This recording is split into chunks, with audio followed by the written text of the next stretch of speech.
voulais vous dire qu'on marche sur la tête ce matin du côté des calendriers. Je ne sais pas si vous l'avez vu, parce que, pas le calendrier de la Poste, mais d'une part pour le ramadan et puis d'autre part pour les impôts. Alors d'abord sur le ramadan, il y a débat sur la fin.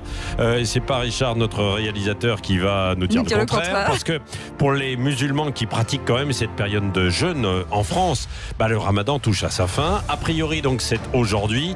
L'Aïd el-Fitr a lieu ce mardi, même si dans certains pays musulmans, c'est la date de mercredi, demain, qui a été retenue. Les principales instances de l'islam en France se sont donc réunies à la Grande Mosquée de Paris et ont publié un communiqué pour la date. Alors, il faut savoir que s'il a été difficile de savoir quand se terminerait le ramadan 2019 de cette année, c'est parce qu'il n'y a pas de date précise. Non, ça change tous les ans. Ça change tout le temps.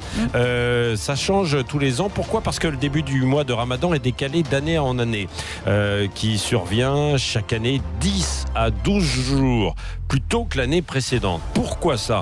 Parce que l'année solaire, je dis bien l'année solaire, pas l'année scolaire, caractérisant le calendrier classique et l'année lunaire du calendrier musulman, appelé aussi le calendrier hégirien, le calendrier musulman, sont décalés l'un de l'autre. Et du coup, la seconde est basée sur un peu les cycles de la Lune. C'est pour ça, évidemment, que c'est décalé et que c'est un petit peu plus court. Voilà très l'explication. Précis, très précis. C'est pas si évident que ça, j'avoue, au réveil, à comprendre. Bon, alors l'autre casse-tête sur les dates ce matin des impôts, c'est un petit peu plus simple à comprendre, parce qu'il y avait embouteillage hier soir pour la fin de la déclaration de revenus en ligne.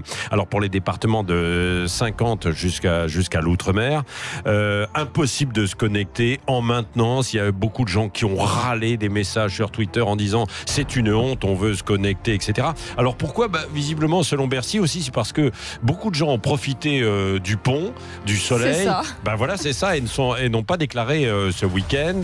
Et puis hier soir, quand tout le monde a voulu se connecter, résultat, c'était en maintenance, quoi. Parce qu'on fait tout au dernier moment, bien sûr. Oui, on fait tout au dernier moment. Oui, d'accord, mais c'est vrai qu'en même temps, du côté de Bercy, on devrait pouvoir avoir un serveur qui soit capable de répondre à la demande. Si on veut qu'il y ait de la déclaration en ligne, on peut se douter que les gens vont aller à la fin. En tout cas, Gérald Darmanin a quand même donné... Moi, il ça a m'arrange. repoussé, il a donné de 48 heures. Ah oui, ça vous arrange, vous.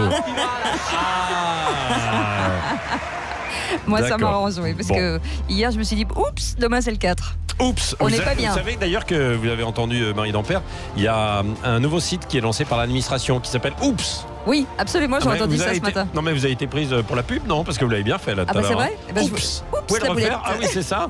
C'est Cécile le minibus. Oups, vous êtes en ligne avec le centre. Je crois que c'est le résumé de ma vie. Le centre de l'administration. Oups.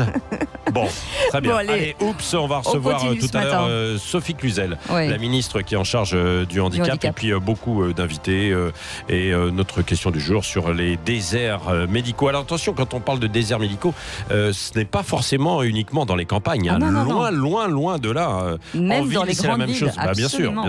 Et on vous pose cette question, faut-il obliger les médecins à s'installer dans des déserts médicaux ? On en reparlera avec Véronique Jacquier dans quelques instants. Mais en attendant, c'est Yolène Delabing.